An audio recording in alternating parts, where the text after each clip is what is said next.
북한 문제를 중심으로 이번 주 진행된 한반도 외교안보 뉴스를 심층 분석하는 북한 리포트 시간입니다. 한평정책연구소 왕선택 글로벌 외교센터장 나오셨습니다. 어서 오세요. 네, 안녕하세요. 안녕하십니까. 네, 뉴스 진행하고 있는 도중에 속보가 나왔었습니다. 오늘 네. 새벽인데요. 북한이 서해상으로 순항미사일 여러 발을 발사했습니다. 3일 만이라고 하던데요. 그렇죠. 이제 사흘 전에 그때는 동해상으로 탄도미사일을 발사했습니다. 이번에는 서해 쪽으로 순항미사일을 여러 발 발사했다는 어떻게 것이죠. 다른 겁니까? 미사일을 구분할 때 크게 탄도미사일과 순항미사일로 나누는데 탄도미사일은 규모가 크고 굉장히 빠르고 정해진 궤도를 따라서 가는 그런 특징이 있습니다. 예. 위력이 너무나 큰데 네. 이제 순항 미사일의 경우는 속도가 좀 느리고 네. 정해진 궤도가 아니라 비행기처럼 요리조리 다니면서 운항하는 그런 특성이 있는데 그래서 느립니다. 느려가지고 뭐 예를 들어서 네. 탄도미사일의 경우는 마하 5에서 10까지 나오는데 순항 미사일은 마하 1에서 왔다 갔다 합니다. 예. 비행기하고 좀 속도가 비슷하죠. 네. 대신 순항 미사일은 저공 비행을 하기 때문에 네. 레이더에 안 걸릴 가능성이 훨씬 많고 네. 정밀 타격이 가능합니다.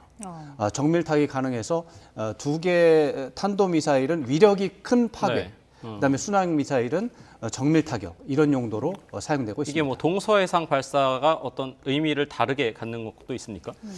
그럴 수도 있겠는데 이제 북한이 순항 미사일을 이제 순항 미사일이라고 이름을 네. 붙여서 전략이라는 말을 넣었는데 2021년 이후에 몇 차례 시험을 발사를 했어요.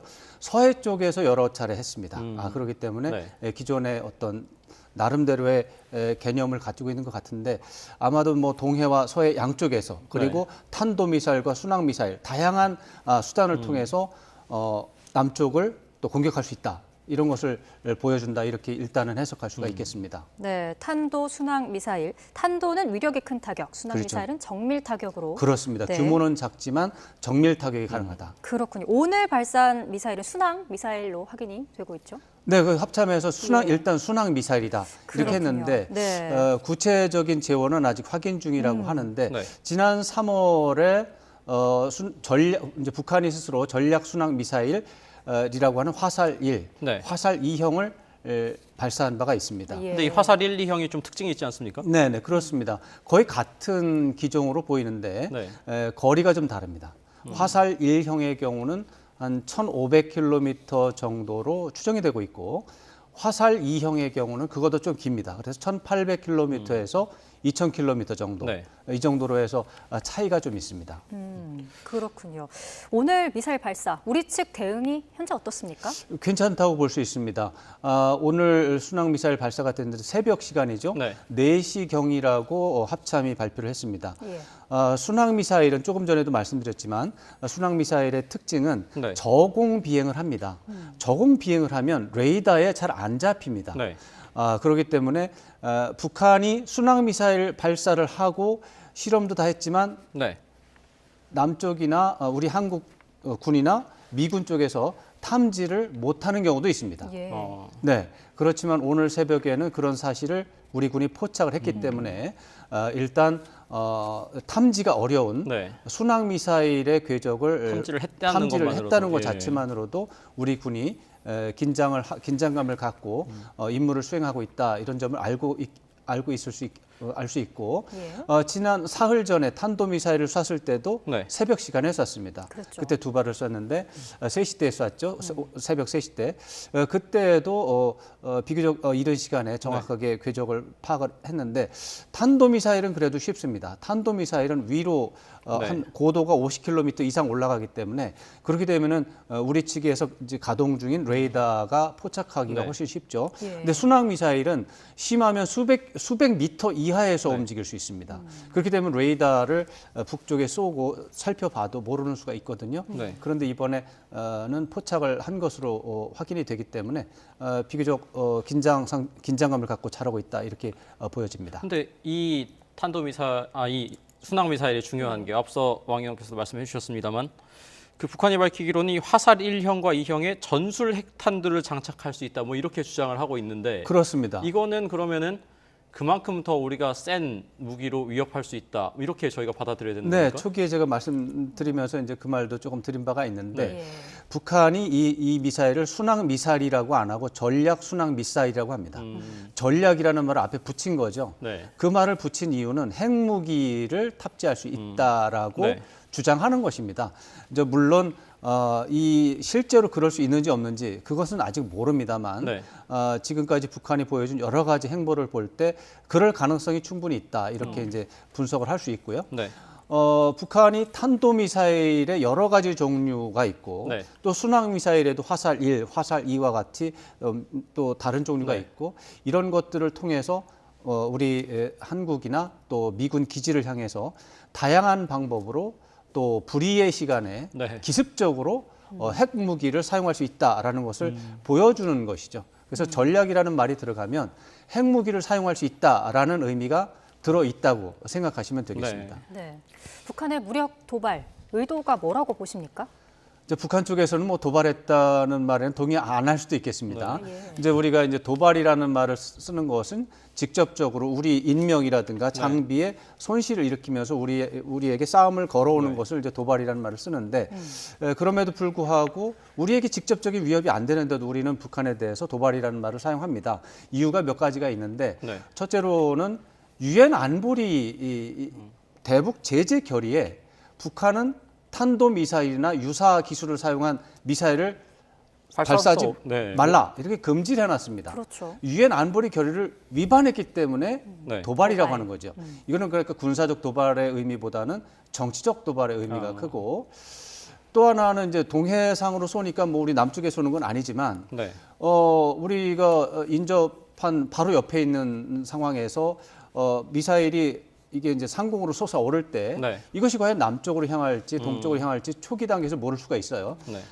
우리 쪽에서 보면 도발의 의미가 뭐 없지는 않죠. 네. 그렇지만 말씀드린 것처럼 이제 도발이라고 하는 말을 쓰는 것, 최근에 북한이 미사일 쏠 때 도발이라고 하는 것은 유엔 안전보장이사회 대북 제재 결의를 어겼기 때문에 네. 도발이라고 한다라는 것을 좀 이해를 할 필요가 있고 거기에서 우리가 또 한 가지 더 알아야 되는 게 예. 유엔 안보리 결의는 탄도미사일을 금지했지 순항미사일을 아, 금지하지는 네. 않았어요. 순항미사일은 아예 언급이 안 돼 있습니다. 네. 그러면 북한이 오늘 순항미사일을 서해상으로 자기네 영공에서 운용을 했다. 네. 그게 도발일까요? 아닐까요? 저희에게는 명백한 위협인 거죠. 네, 그러니까 위협은 되는데 아까 말씀드린 것처럼 유엔 안보리 결의를 위반했기 때문에 도발했다. 정치적 도발에는 포함되지 않습니다. 그래서 저도 이제 그 부분에 대해서는 우리를 자극했기 때문에 이제 네. 도발이라는 용어를 사용할 수 있다고 보지만 그러나 도발에도 여러 가지 군사적인, 물리적인, 직접적인 도발이 있고 네. 안보리 결의를 위반하는 정치적 도발이 있고 이번의 경우처럼 애매모호한 도발도 있습니다. 네, 뭐 지금 앞서 이윤소 앵커가 뭐 의도를 질문 드리긴 했습니다만 그 북한이 그 미국 해군의 전략 핵잠수함 켄터키함이 우리나라에 기항했던 것에 대해서 지금 강하게 반발을 하고 핵무기 사용 조건에 해당한다 이렇게 밝혔습니다. 그렇습니다. 그럼 이것도 이번 순항 미사일 발사가 이 핵잠수함 기함에 대한 명백한 반발이다. 이렇게도 해석이 가능한 겁니까? 저는 100% 그렇게 생각하죠. 네. 그것뿐만이 아니고 예. 이제 지난 18일 날 NCG 회의를 네, 했죠. 그렇죠. NCG 핵협의 그룹, 한국과 미국의 핵협의 네. 그룹을 이제 한국에서 서울에서 진행을 했지 않습니까? 이제 그 부분과 더불어서 말씀하신 것처럼 켄터키 함이라고 하는 미국의 전략 핵 잠수함. 네. 전략이라는 말을 또 사용했잖아요. 들어가네요. 예. 전략 핵 잠수함이라는 말을 붙이는 것은 그것이 핵무기를 장착하고 있다는 뜻이라고 봐도 됩니다. 네. 그래서 이제 뭐 미국 군이 운영하는 잠수함의 여러 가지 기종 중에서 SSBN이라고 네. 하는 이제 기종인데 SSBN이 14척이 있어요. 미국이. SBSBN이 이게 급이면 우리나라 그 잠수함에도 뭐 무슨 급 하는 것 같은 그런 의미인 거죠? 그거는 다릅니다. 다른 거고요. 뭐 우리 뭐 장보고급 뭐 네. 이런 걸 할 때 손원일급 예. 이런 거 하는 것은 이제 크기와 관련해서 하는 건데 이 지금 이제 이번에 부산에 왔다 갔습니다. 네. 이 켄터키 함은 오하이오 클래스입니다. 오하이오 클래스는 그 크기가 18,000톤급이라고 생각하시면 됩니다. 그 물을 다 빼면 17,000톤급, 물을 다 채우면 19,000톤급. 우리나라 잠수함 중에 가장 컸던 잠수함이 제 기억에 한 4,000톤 안팎일 지금 것 새로운 같은데요. 예. 이제 신형이 이제 3,000톤에서 4,000톤 이 정도 규모로 보면 되는데 네. 그게 이제 우리 입장에서는 이제 굉장히 크고 아주 중요한 그런 건데 몇 배나 되는 이거는 네. 저 물 다 채우면 19,000톤급입니다. 이거 뭐 예. 규모가 비교가 안 되죠. 상당하네요. 예. 170 이제 길이가 170m, 네. 폭이 이제 12m고 여기에 핵무기 미사일 SLBM이라고 하죠. 네. 잠수함 발사 탄도 미사일. 그 중에서도 기종이 트라이던트 2 D5 기종입니다. 트라이던트 2 D5 기종은 SLBM 중에서는 최고의 엘리트 폭탄입니다. 네. 그래서 미국이 SSBN 이게 14척을 운영하면서 네. 한 척당 20발의 트라이던트 2 D5를 운영하고 있습니다. 네. 이 정도면은 미국이 러시아나 뭐 어떤 가상의 적대국의 핵 공격 위협으로부터 미국을 안전하게 지킬 수 있다. 한 척만으로요? 아닙니다. 예. 14척이면. 14척이면? 14척이면. 네. 이게 이제 미국이 핵 자산을 운용하는 게 크게 세 종류로 나눠지거든요. 네. 예. 하나는 핵 잠수함 계열이 있고, 하나는 지대지 미사일 계열이 있습니다. 하나는 공군 수송기 계열이 있습니다. 네. 이제 그걸 마머라고 하죠. 이제 이 세 가지 계열이 있는데 이 중에서 1차 타격 용도로 사용하는 것이 지대지 미사일입니다. 네. 미니트맨 3라고 해서 미국 본토와 알래스카 쪽에 이제 배치가 이제 미국 북부 지역에 이제 배치가 돼 있죠. 이것이 이제 1차 공격 아니면은 뭐 초기 공격 개념인데 핵 공격 개념에서 중요한 건 이제 미국의 적대국이 있다고 볼 때 그 적대국이 미국을 향해서 쏘고 미국도 쏘고 했을 때 2차 공격, 네. 그러니까 1차에서 살아남고 2차 공격 능력이 있냐 없냐 이게 이제 결국에는 전쟁을 예방할 수 있는 엄청난 위력이 있냐를 가르는 기준입니다. 예. 그때 사용하는 게 바로 이 잠수함입니다. 이 잠수함은 도대체 어디에 있는지 알 수가 없습니다. 네. 어디가 있는지 알 수 없는데 이 트라이던트 2 미사일의 사거리가 12,000km입니다. 그러면 한반도에서 미국 그렇죠. 본토까지도 네, 지금 가능한 한반도에서 미국 서부 해안까지는 네. 8,000km 정도 잡고 있습니다. 12,000km면 워싱턴을 넘어갑니다. 네. 그러니까 미국의 입장에서 본다면 이 14척을 풀어놓으면 전 세계 인도양, 대서양, 태평양에 딱 몇 척 갖다 놓으면 전 세계 어디든 무지막지한 타격을 할 수 있고 한 척이 가지고 있는 그 20기의 네. 핵폭탄 트라이던트 그 위력은 예. 20발을 전부 다 합한다고 가정하면 예전에 나가사키 히로시마에 떨어졌던 것에 1000배에 해당합니다. 1000배요? 네. 네, 1000배에 해당합니다. 그 나가사키 히로시마 나가사키에 떨어진 것이 각각 이제 16킬로톤, 네. 21킬로톤으로 추정하고 있습니다. 20킬로톤이라고 잡았을 때 20발 트라이던트 2 20발이면 네. 그거에 1000배에 해당하는 위력이 나오기 때문에 뭐 이거는 거의 전쟁 다 끝나죠. 이제 예. 그렇기 때문에 전략이라는 말을 사용하는 겁니다. 그렇군요. 근데 이제 이제 전략 핵 잠수함은 어디에 있는지 노출하면 안 되게 돼 있습니다. 네. 노출이 되면 사실은 그것은 공격의 대상이 되고 아무리 위대한 역량을 가지고 있어도 소용이 없습니다. 그런데 타격을 받기 때문이죠. 이번에는 이 부산에 네. 기항한 사실이 언론 보도를 통해서 공개가 됐단 말이에요. 그렇죠. 그래서 이번에 켄터키 함이 온 것은 네. 북한을 위협하기 위한 그런 용도가 아닙니다. 어떤 용도입니까? 이것은 오히려 남쪽 그 국민, 대한민국 국민에 대해서 네. 미국이 확장 억제라고 하는 개념을 가지고 예. 뭐 북한이든 외부의 핵 공격으로부터 대한민국을 지켜주겠다, 보호해주겠다라고 하는 약속이 확장 억제 약속입니다. 근데 그동안 이제 몇 년 동안 특히 지난해 예를 들어서 북한이 한국을 향해서 핵무기를 사용했을 때 예. 미국이 과연 북한을 핵무기로 공격하면서 보장할 수 있겠는가, 안전을 보장할 수 있겠는가? 뭐 미국이 외면하면 어떻게 하느냐? 네. 이렇게 하면은 뭐 걱정이, 소용없다, 걱정이 된다. 될 수 네. 있죠. 그래서 이제 계속해서 미국이 약속을 지킬 것이다라는 가시적인 움직임을 보여라라는 요구가 있었습니다. 네. 그런 것에 대해서 좋다. 한 번은 보여주겠다. 이제 네. 이런 개념으로 한 번이라기보다는 정례적으로 보여주겠다. 네. 그것이 지난 4월에 한미 정상회담의 예. 합의 사항입니다. 네. 그때 이제 SSBN이라고 하는 이 무시무시한 무기 체계를 한국에 전개할 수 있다. 네. 이런 말이 있었습니다. 예. 그 말을 이행하는 차원이고 확장 억제 약속이 그 신뢰가 있다라는 것을 네. 보여주기 위한 것이지 북한에 대해서 협박하거나 위협하는 것은 아닙니다. 오히려 그 부산항에 기항했다는 걸 노출하는 것 자체가 네. 굉장히 잘못된 것입니다. 이게 원래 이 켄터키함을 비롯한 14척의 SSB에는 어디에 있는지 몰라야 위협이 됩니다. 네. 그러니까 북한을 위협하려는 일정과는 무관하다. 한미 확장 억제된 이 신뢰도를 높이기 위한 그렇습니다. 일정이었다라고 볼 수 있는데 윤석열 대통령이 직접 참석을 했더라고요. 이게 네. 외국 정상으로는 최초라면서요. 맞습니다. 지금 말씀드린 것처럼 켄터키함을 비롯한 SSBN은 네. 미국에 대한 전쟁을 예방하기 위해서 미국에 대해서 누군가 핵무기로 공격을 하면 어딘가에 있는지 모르는 네. 이 SSBN에서 무시무시한 핵무기가 날아간다라는 것을 보여주고 어디 있는지 모르게 하고 그렇기 때문에 노출하지 않습니다. 예. 그런데 이번에 처음으로 외국 정상에게 이제 이것을 보여준 거죠. 내부도 이제 참관을 했습니다. 예. 이것은 조금 전에 말씀드린 대로 한국 정부와 국민에 대해서 미국의 확장 억제 공약이 그것은 실질적인 것이다. 네. 반드시 미국이 도와줄 것이다라는 것을 보여주는 그런 문제가 있는데 다만 이 핵무기를 가지고 미국이 네. 다른 나라를 위협하는 어떤 가시적인 행동을 할 경우에 네. 문제가 생깁니다. 미국은 러시아와 예전에는 구소련과 핵무기로 서로가 공격했을 때 너무나 큰 문제가 발생하기 때문에 투명하게 상대방의 핵무기 운용에 대해서 서로 알려주게 돼 있습니다.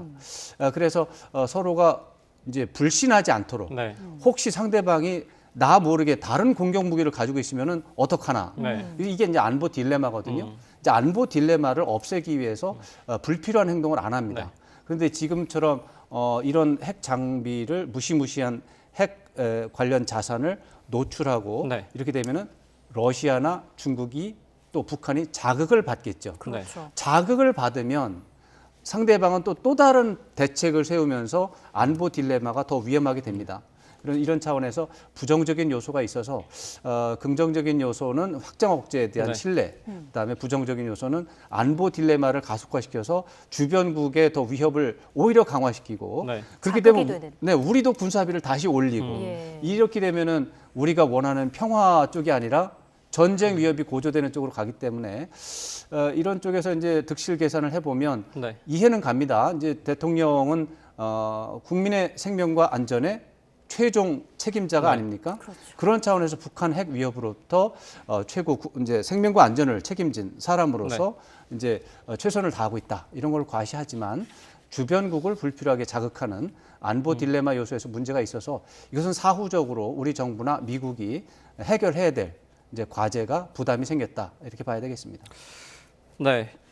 그 미사일과 이 켄터키함 기항과 관련해서는 이 질문을 좀 마지막으로 드려보죠. 네. 이번 기항이 북한에 겁을 주기 위한 목적이 아니라고 말씀을 하셨습니다만 그렇습니다. 앞서 말씀하신 대로 이렇게 엄청난 위력을 가진 정도면 위협이 아니라고 해도 북한 입장에서는 굉장한 겁을 먹을 것 같습니다. 그래서 이렇게 반발도 하고 있는 것 같은데 그럼 이 켄터키함의 기항을 기점으로 해서 한반도 정세 당분간 네. 어떻게 좀 전망을 할 수 있을까요? 지금 말씀드린 것처럼 부정적인 요소가 작동을 하죠. 안보 딜레마가 네. 악화됩니다. 한반도 안보 정세의 변수는 한국 정부가 어떤 정책을 펴느냐, 네. 또 북한이 어떤 입장을 가지고 있느냐, 그리고 미국과 중국이 또 거기에 대해서 어떻게 호응하고 어떤 전략을 가지고 있느냐, 네. 이런 것들의 조합에 따라서 이제 한반도 안보 정세가 결정이 됩니다. 네. 그런데 한국과 미국 쪽에서 이제 북한이 작년에 위협을 많이 했기 때문에 거기에 대해서 이제 대응 태세를 올리고 또 어떻게 보면은 북한의 입장에서 이제 협박의 강도를 높이면 네. 북한도 협박을 강화하겠죠. 해오겠죠. 예. 중국도 마찬가지겠죠. 그래서 이제 안보 딜레마가 높아지는 현상이 나는데 이 대목에서 이제 상황을 안정적으로 관리하는 노력도 동시에 전개를 해야 되는데 그렇지 않는다면 네. 안보 딜레마는 커지고 군사적 긴장은 높아지는 상황이 지속이 되고 네. 무엇보다도 8월에는 한미 연합 군사 훈련이 또 진행이 될 네. 예정입니다. 예. 그렇게 되면 북한은 그것을 빌미로 해서 다시 한번 군사적 긴장을 고조를 할 겁니다. 네. 아까 말씀드린 것처럼 북한은 켄터키 함이 북한을 위협하기 위해서 온 것이 아니라는 것을 알고 있을 겁니다. 그럼에도 불구하고 핵 장비가 들어왔다는 것이 노출됐다는 것 자체만으로도 비난을 할 수가 있습니다. 네. 그러면 중국과 더불어서 한국과 미국을 비난할 수 있는 빌미가 되고 중국과의 협력을 네. 강화하는 그런 이유로 상황으로 활용할 것으로 예상됩니다. 네, 8월 한미연합 군사훈련 앞두고 군사적 긴장 고조되고 있는 상황이고요. 이런 가운데 주한 미군 병사 한 명이 판문점에서 북한 지역으로 도주하는 사건이 발생했습니다. 이게 또 큰 이슈였어요. 네. 어떤 일입니까? 그렇습니다. 이게 굉장히 좀 특이한 일인데 주한 미군이 북한 지역으로 월북한 사례가 과거에 있었습니다. 예. 처음은 아닙니다. 한 6번째 또는 7번째 네. 사례가 됩니다. 역사적으로 보면. 그런데 과거의 마지막 사례가 1982년입니다. 네. 군인이 월북해서 북한에 치료한 것은. 그러면 그 앞선 6명의 사례 혹시 생사는 어떻게 됐는지 그리고 또 이번 병사의 생사는 어떻게 될지 네. 이 부분도 좀 짚어봐야 될 것 같거든요. 그렇죠. 1982년 이전까지 뭐 5번 또는 6번이 있었는데 네. 다 돌아가셨죠. 이제 그 연세들이 있으니까. 북한에서 북한에서 다 사망을 한 돌아가셨죠. 겁니까? 예. 근데 이제 그것은 어떻게 보면 다 탈영을 해서 네. 의도적으로 탈북한 사례에 해당합니다. 저 월북한 사례에 네. 해당합니다. 예. 근데 월북할 때는 다 나름대로 이유가 있었겠지만 월북한 다음에는 굉장히 고통스러운 삶을 살았다 이렇게 좀 분석이 되고 그 중에 한 분은 또 살아서 돌아왔습니다. 아 생활을 했으니까. 2004년 정도에 그 이제 젠킨스라고 하는 네. 미군 병사가 이제 60년대에 북한으로 갔다가 이제 그때 이제 고이즈미 일본 총리가 평양에 가서 네. 일본인 납북자 얘기를 하는데 바로 젠킨스가 월북을 해서 얻은 부인이 바로 그 납북됐던 일본인 여성이었습니다. 네. 예. 그분 때문에 같이 가족이 이제 일본으로 돌아오는 그런 프로그램에 참여를 해서 젠킨스 그분이 이제 돌아와서 북한에 대한 생활에 어느 정도 얘기를 했기 때문에 네. 이제 평생 고통에 시달리면서 압제와 감시에 시달리면서 살았다 이렇게 제가 말씀드린 거고요. 다들 그렇게 이제 살으셨고 그렇게 봤을 때 지금 이번에 트래비스 킹 이병도 아마도 그런 경로를 겪지 않을까 예상을 할 수가 있는데 또 다른 분석도 가능합니다. 이제 1982년까지는 네. 군인들이 넘어갔는데 예. 그 이후로 넘어간 적이 없고 1996년 이후에 미국의 민간인들이 월북하는. 월북이라기보다는 이제 억류된 사례가 꽤 있습니다. 10여 차례가 있습니다. 예. 그런데 그 사례는 군인들하고 다릅니다. 네. 민간인들이 억류됐을 때 미국 정부가 엄청난 외교적인 노력을 통해서 이분들을 석방을 하는 노력을 해서 대부분 석방이 됐습니다. 그래서 지금 말씀드린 것처럼 82년 이전의 사례를 따르면 이 트래비스 킹 이병헌 아마도 북한에서 살다가 힘겹게 살다가 좀 안 좋은 상황이 될 것이고 96년 이후에 미국 민간인들의 사례를 따른다면 미국 정부의 노력에 의해서 석방될 가능성이 있습니다. 네. 여기까지 오늘 북한 리포트 소식 듣겠습니다. 왕선택 센터장님과 함께했습니다. 고맙습니다. 고맙습니다.